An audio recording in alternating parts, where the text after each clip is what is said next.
Welcome to Raw Tales Africa. Please like, subscribe, and turn on the bell.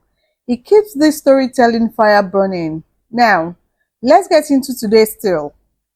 The glass conference room on the 15th floor of Meridian Industries gleamed under the afternoon sun as CEO Marcus Adebayo leaned back in his leather chair, a cross smile playing on his lips.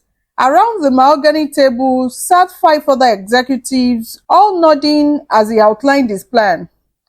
By Friday, we'll announce the closure of the Lagos branch, Marcus said, his voice cold and calculated. 800 jobs gone. Just like that. The board thinks we are restructuring for efficiency, but we both know the real reason. Its finance director, Mrs. Kemi Okafor, shuffled through papers nervously. Sir, the Lagos branch is actually profitable. The workers there have exceeded all targets this quarter. Marcus waved dismissively. Profit margins and the point, Kemi. I need those Lagos properties for my new real estate venture. Once we shut down operations, the board will sell the buildings to me at a fraction of their worth. It's a 50 million naira opportunity. What none of them noticed was a slight figure in blue overalls quietly cleaning the glass partition just outside the conference room.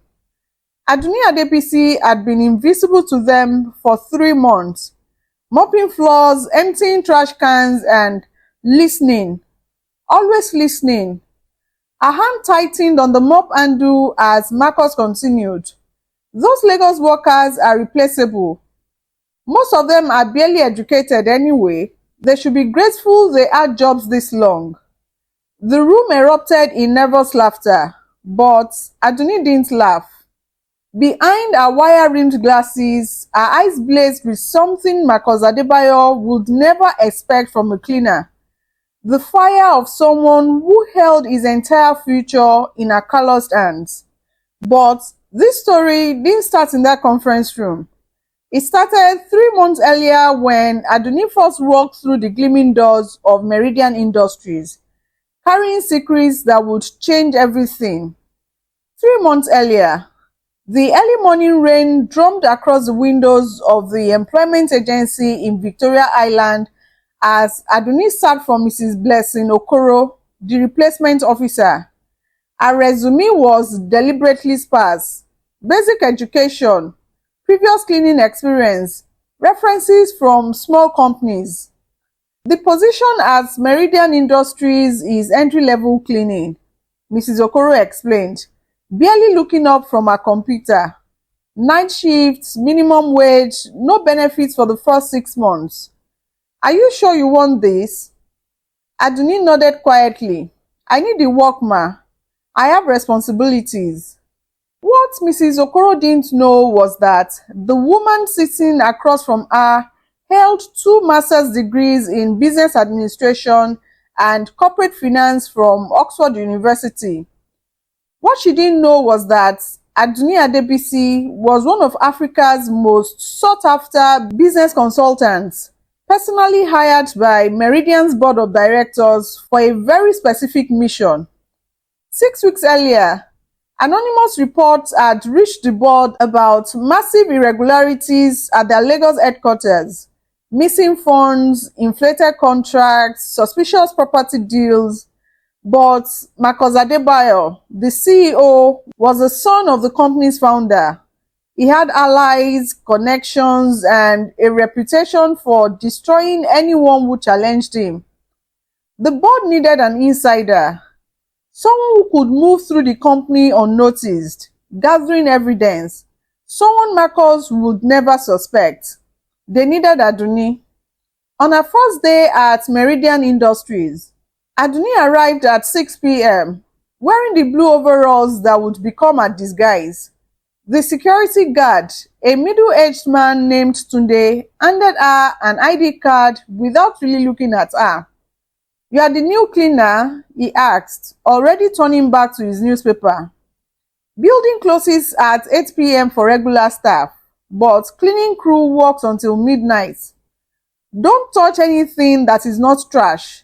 Don't make noise and stay out of the executive floors unless you are specifically told to clean there. Aduni nodded meekly. Yes, sir, I understand. As she pushed her cars through the gleaming marble lobby, she observed everything: the expensive artwork, the imported furniture, the gold-plated elevator buttons, all of it funded by the company her father had helped build 50 years ago before politics and corruption pushed him out. But Aduni wasn't here for revenge. She was here for justice. Her first week was spent learning the layout, the schedules, the personalities. She cleaned the ground floor offices, the employee break rooms, the restrooms. She listened to conversations, noted which executives stayed late, which ones had private meetings after hours. Marcus Adebayo was exactly as the board had described: arrogant, cruel, and utterly convinced of his own untouchability. He arrives each morning in a different luxury car, backed orders at his assistants, and treated anyone below executive level as invisible. You there? He snapped at Aduni one evening as she emptied the trash in the main hallway. That floor isn't clean enough. Do it again. Aduni looked down at the spotless marble. Sir, I just finished mopping. Did I ask for excuses? Marcus's voice rose, causing several employees to stop and stare. Do it again and do it properly this time. Some of you people need to learn your place.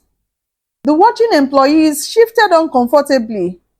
Aduni felt the weight of their pity, their embarrassment for her. She nodded quietly and began mopping the already clean floor again. As Marcus trotted away, his expensive shoes clicking against the marble, one of the junior executives approached Aduni. I am sorry about that, whispered Chioma, a young woman from the marketing department. It's been worse lately. There are rumors about layoffs and he is taking it out on everyone. Aduni looked up from her mop. Layoffs? Chioma glanced around nervously. Nothing official, but people are scared. The Lagos branch has been getting a lot of attention from head office. Not the good kind.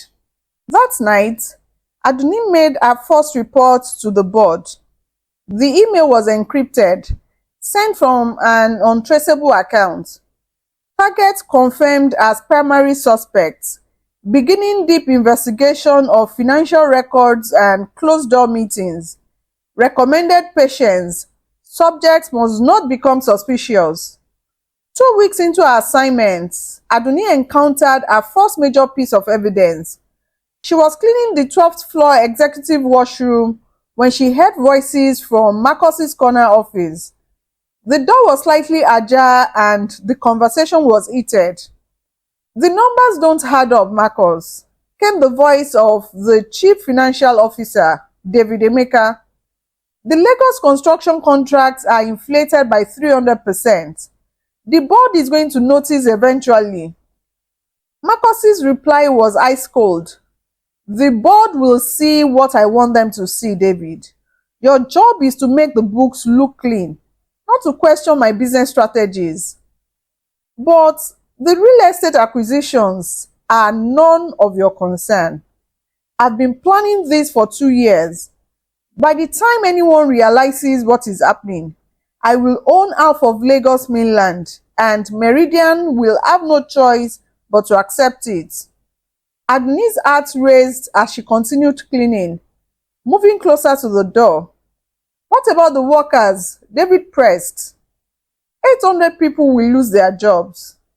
Marcus laughed bitterly. David, you need to think bigger. Those 800 jobs are worth nothing compared to the 50 million naira I will make from this deal. Besides, most of those Lagos workers are, how should I put this, expendable. They are not the kind of people who contribute real value to society. The conversation continued for another 10 minutes, revealing details about shell companies, bribed contractors, and falsified reports. Aduni memorized every word, every name, every figure. When she finally heard chairs scraping and footsteps approaching the door, she quickly moved away, pushing her cleaning cart down the hall as if she had heard nothing. But she had heard everything. And for the first time since taking this assignment, she felt the full weight of what Marcus was planning. This wasn't just corporate fraud. It was a destruction of 800 families, 800 dreams, all to feed one man's greed. That night, Aduni sat in a small apartment in Surulere, staring at her laptop screen. Her real apartment, a penthouse in Ikoyi, sat empty while she maintained this cover. She typed her report carefully. Evidence of major fraud confirmed. Target planning to shut down Lagos branch for personal real estate acquisition. Timeline appears to be 6 to 8 weeks. Recommend accelerating investigation. The board's response came within hours. Continue surveillance. We need irrefutable proof before we move. Target has powerful allies. One mistake could destroy everything. As the weeks passed, Marcus's treatment of Aduni and other lower-level employees became increasingly cruel. It was as if the stress of his secret plans was manifesting as rage toward anyone he considered beneath him.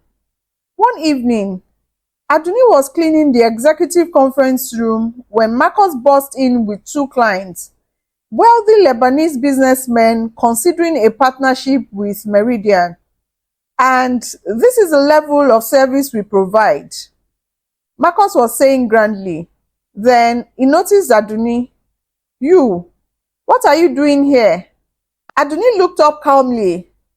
Cleaning the conference room, sir, is on my schedule. Well, it is not on my schedule, Marcus snapped. Get out. Can't you see I am in an important meeting? One of the Lebanese businessmen, Mr. Khalil, frowned. Marcus, there is no need to be rude. This woman is just doing her job. Marcus's face flushed with embarrassment at being corrected in front of his client. Mr. Khalil, you don't understand how things work here. These people need firm handling or they become lazy and entitled. Aduni gathered her supplies slowly, watching the exchange. Mr. Khalil's frown deepened. In Lebanon, we believe respect is earned by showing respect, Mr. Khalil said quietly. Perhaps we should continue this meeting another time. After the clients left, Marcus turned his fury on Aduni. You cost me a 50 million naira deal, he snarled. If I see you anywhere near the executive floors during business meetings again, you are fired. Do you understand? Aduni nodded silently, but inside, she was taking notes. Marcus's treatment of employees was becoming a liability even with his business partners. The next incident happened a week later. Aduni was mopping the lobby floor at 7:30 p.m. when Marcus's wife, Patricia, arrived with their teenage daughter, Fumi. They were dressed for a gala event, diamonds glittering under the lobby lights. Daddy is running late again, Patricia complained to her daughter. He has been so stressed lately. As they waited by the elevator, Fumi accidentally knocked over a water bottle. It rolled across the floor, spilling water everywhere. Oh no, Fumi said, looking around helplessly. Aduni immediately approached with her mop. Don't worry, miss, I'll clean it up. Thank you so much, Fumi said gratefully. I am so clumsy sometimes. It happens to everyone, Aduni replied kindly, quickly mopping up the spill. Patricia watched the interaction with interest. You are very kind. What is your name? Aduni, ma. Well, Aduni. Thank you for taking care of that so quickly. Just then, Marcus emerged from the elevator, resplendent in his tuxedo. He took in the scene, his wife and daughter talking to the cleaner, and his expression darkened. Patricia, Fumi, let's go. We're already late. As they headed toward the door, Marcus grabbed Adoni's arm roughly. Next time, wait to be asked before inserting yourself into my family's business. His grip was tight enough to bruise. Adoni didn't wince, but she didn't forget. 5 weeks into her investigation, Adoni had gathered substantial evidence of Marcus's fraud. Shell companies, falsified contracts, bribed inspectors. It was all documented in an encrypted file, but she needed the smoking gun, direct proof of his plan to destroy the Lagos branch for personal gain. That proof came in the most unexpected way. It was a Friday evening and Adoni was cleaning the 15th floor when she heard shouting from Marcus's office. The door was closed, but voices carried through the expensive wood. You can't be serious, Marcus. It was David Emeka, the CFO. The board is asking direct questions about the Lagos numbers. If we proceed with the shutdown, they will investigate everything. The board consists of old men who trust me because of my father's reputation, Marcus replied coldly. By the time they realize what has happened, I would have made enough money to buy their silence. And if they don't stay silent, then they will have accidents. Car crashes happen every day in Lagos traffic. The words hit Adoni like ice water. This wasn't just fraud. Marcus was talking about murder. She pressed herself against the wall, straining to hear more.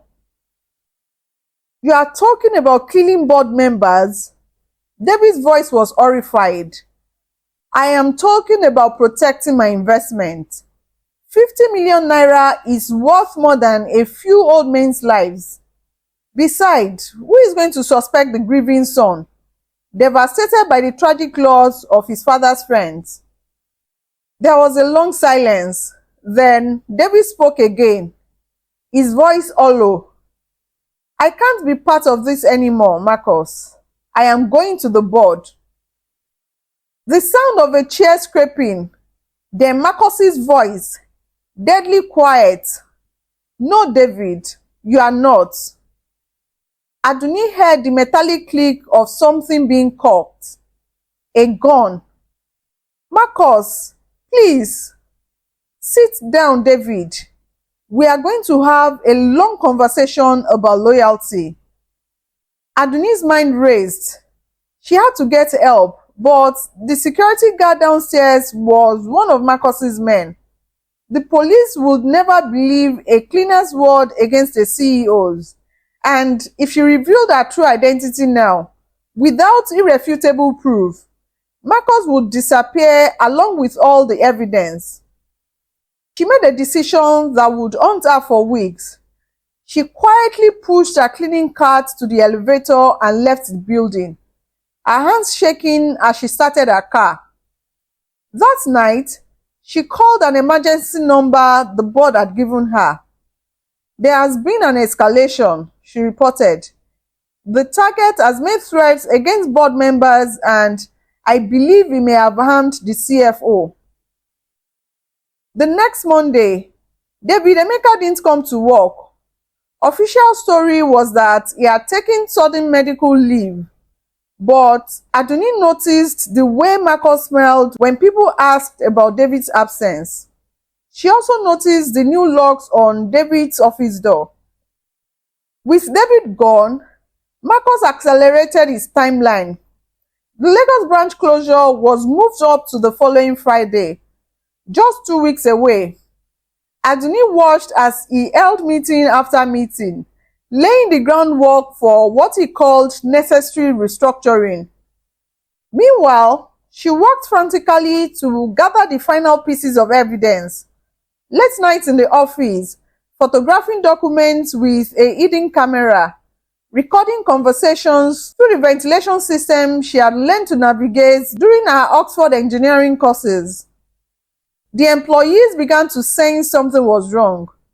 Chioma from marketing approached Aduni one evening, tears in her eyes. "My cousin works at the Lagos branch," she whispered. "She says there are rumors about massive layoffs. 800 people. Aduni, what will they do?" Aduni wanted to comfort her, to tell her that help was coming. Instead, she could only nod sympathetically and continue pushing her mop. But Marcus's paranoia was growing. He had installed new security cameras, hired additional guards, and begun conducting random checks of employee belongings. One evening, he cornered Aduni in the supply closet. "You've been here almost 3 months, he said, his voice deceptively casual. "Tell me, what do you think of the company?" Aduni kept her eyes down. "It's a good job, sir. I am grateful for the work." "Grateful? Yes, you should be."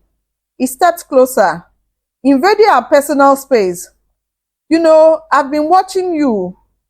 You are different from the other cleaners. More observant." Aduni's heart pounded, but she kept her voice steady. "I just try to do my work well, sir." "Is that all?" Marcus's eyes bored into hers. "Because I have had reports of someone asking questions about the Lagos branch. Someone who doesn't belong." The moment stretched endlessly. Finally, Marcus stepped back with a cold smile. "Keep doing your work well, Aduni. And remember, I am always watching." That night, Aduni made her final report. Cover may be compromised. Request immediate extraction and backup plan activation. Evidence package ready for delivery. The board's response was swift. Maintain cover 48 more hours. Friday board meeting moved to Thursday. Your testimony will be required. Thursday morning arrived grey and rainy, matching Aduni's mood. She arrived at work to find the building buzzing with unusual activity. Board members were arriving early. Security was doubled and Marcus was in full charm offensive mode, greeting the elderly directors with warm handshakes and winning smiles. What he didn't know was that 3 of those board members had spent the previous evening reviewing Aduni's evidence package. Financial records, recorded conversations, photographs of falsified documents, everything needed to destroy him. But they needed a testimony to tie it all together. At 2 p.m., while Marcus was conducting his presentation about streamlining operations for maximum efficiency, Aduni received a text message. "Conference room A, now." Aduni pushed her cleaning cart toward conference room A with steady hands but a raising heart. 3 months of careful investigation, of swallowing insults and maintaining her cover had led to this moment. She knocked quietly on the door and entered to find 5 board members seated around the table. Chairman Alhaji Musa Abdullahi, Mrs. Victoria Ogundimu, Chief Emeka Oku, Dr. Sarah Adeyemi, and Mr. James Chukwuma. These were Nigeria's business elites, worth billions of naira combined. "Please sit down," Chairman Abdullahi said gently. "I believe we can dispense with the cleaning lady acts now, Dr. Adebisi." Aduni straightened, removing her wire-rimmed glasses and the head wrap that had hidden her natural hair. When she spoke, her voice carried the authority of someone who had negotiated with Fortune 500 companies. "Gentlemen, Mrs. Ogundimu," she began, "I have evidence of systematic fraud, embezzlement, and conspiracy that threatens the very foundation of this company. For the next 30 minutes, Aduni presented her findings with the precision of the corporate consultant she truly was. Financial charts appeared on her laptop screen. Audio recordings played through hidden cameras, and photographs of documents filled the wall monitor. Marcus Adebayo has created a network of 7 shell companies, she explained, pointing to a complex flowchart. These companies have received over 200 million naira in fraudulent contracts over the past 18 months. The Lagos branch closure is designed to facilitate the acquisition of prime real estate worth 50 million naira at 10% of market value. Mrs. Ogundimu leaned forward. You mentioned threats against board members. Aduni's expression grew grave. I have recordings of Mr. Adebayo discussing potential accidents for board members who might investigate too deeply. Additionally, CFO David Emeka has disappeared after threatening to expose the scheme. The room fell silent. Finally, Chairman Abdullahi spoke. Dr. Adebisi, we owe you a tremendous debt, but now comes the difficult part. We need to confront Marcus directly, and we need you to maintain your cover until he is completely exposed. There is something else, Aduni said quietly. Marcus suspects me. This afternoon may be our only chance. At 4 p.m., Chairman Abdullahi's voice echoed through the building's intercom system. All staff, please report to the main auditorium for an important company announcement. Employees filled the seats, whispering nervously. The Lagos branch staff has been specifically invited via video conference. Their worried faces filling large screens around the room. Marcus took the stage confidently, assuming this was his moment of triumph.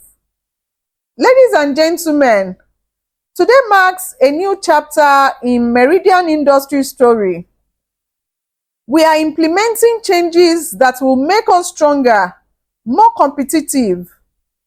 He was interrupted by Chairman Abdullahi taking the microphone. Thank you, Marcus, but I think we need to discuss a different kind of change. Marcus' smile faltered slightly. Sir, the kind of change that happens when a company discovers it has been systematically robbed by its own CEO. The auditorium erupted in gasps and murmurs. Marcus's face went pale, then flushed red. I don't know what you are talking about. 200 million naira, Marcus. 7 shell companies, falsified contracts, plans to steal Lagos branch properties. Chairman Abdullahi's voice carried the authority of 40 years in business. Did you really think we wouldn't find out? Marcus looked frantically around the room, his eyes settling on the board members' stern faces. This is ridiculous. Who would make such accusations? What proof could you possibly have? The proof, came a new voice from the back of the auditorium, was gathered by someone you never bothered to see. All heads turned as Aduni walked down the center aisle. Gone were the overalls and humble posture. She wore a tailored business suit, her natural hair styled elegantly, diamond earrings catching the auditorium light. She carried herself with the confidence of someone who had consulted for government and multinational corporations. Marcus's mouth fell open. You are the cleaner. Dr. Aduni Adebisi, she said, her voice carrying clearly through the auditorium. Oxford MBA, corporate consultant, and for the past 3 months, your most invisible employee. The auditorium was dead silent. Even the Lagos branch employees on the video screens leaned forward in amazement.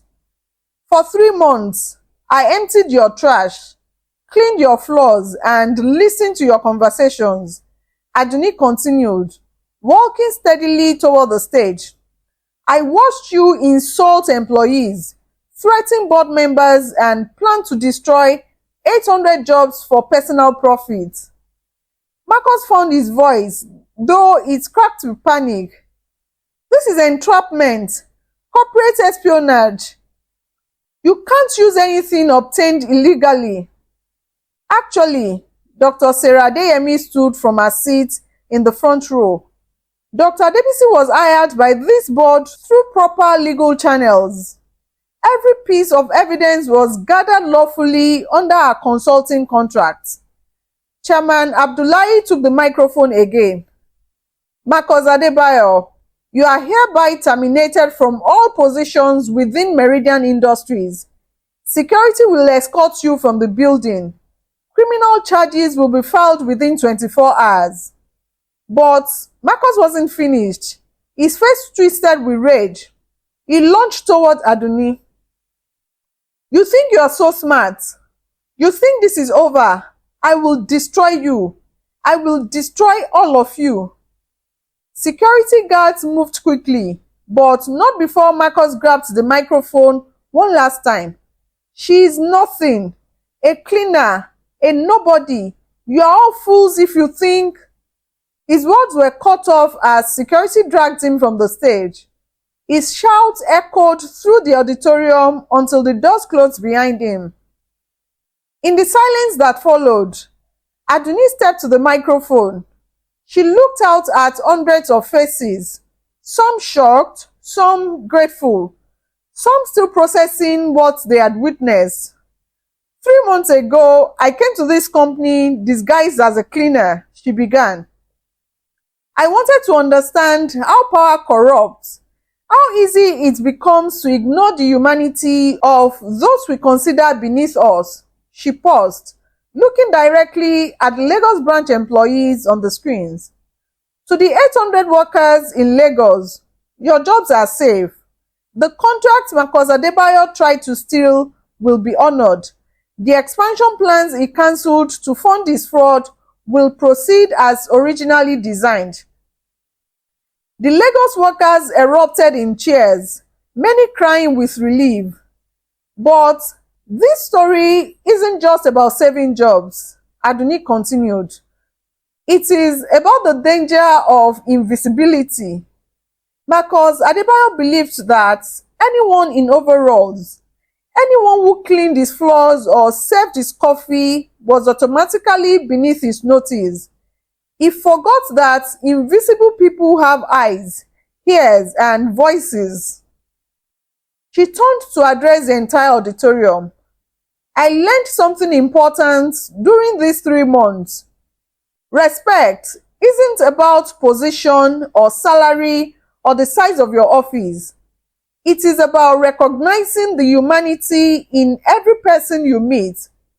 The cleaner mopping your floor might have an MBA.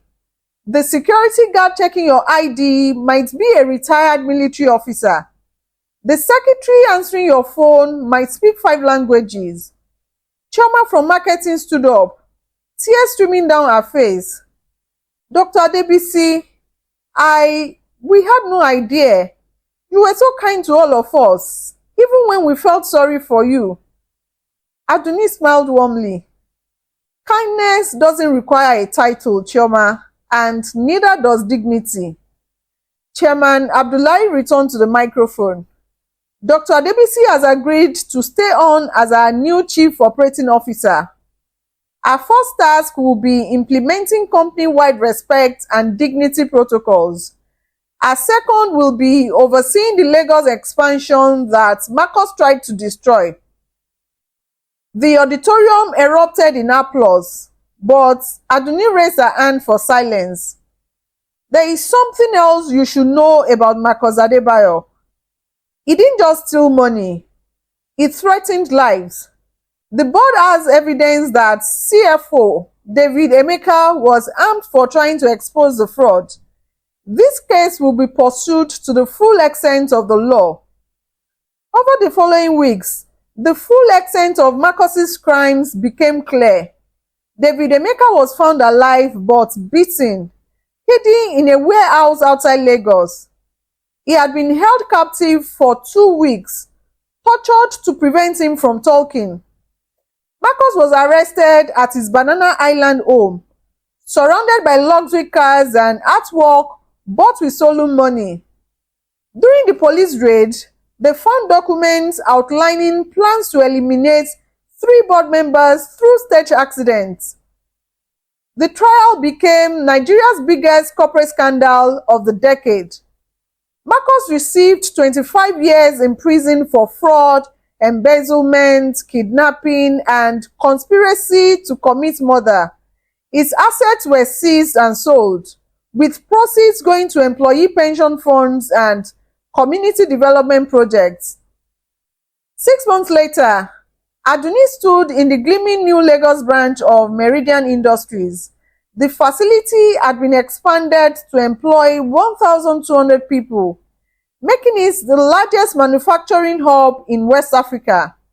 Chioma, now promoted to marketing director, approached with a smile.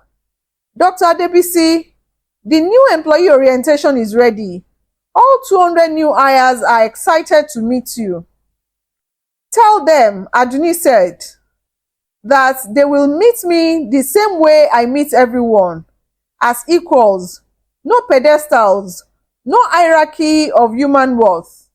That evening, Aduni returned to her penthouse in Ikoyi, but not before stopping by the small apartment in Surulere where she had lived during her undercover months.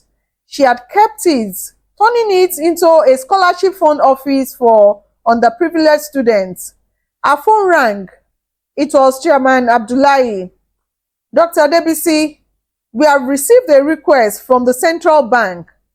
They want you to investigate possible fraud in 3 other major corporations. Are you interested?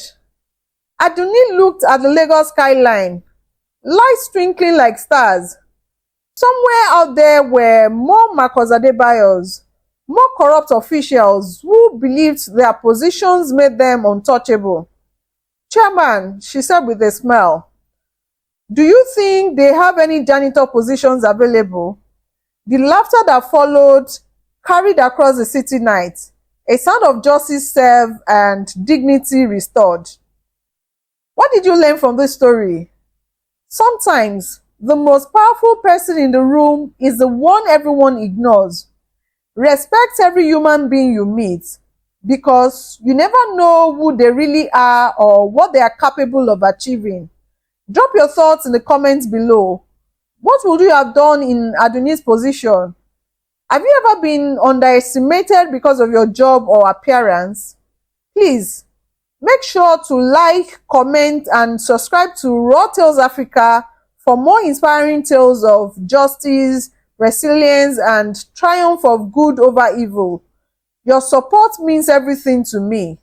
Until next time, remember, everyone deserves respect, and invisible people often see everything.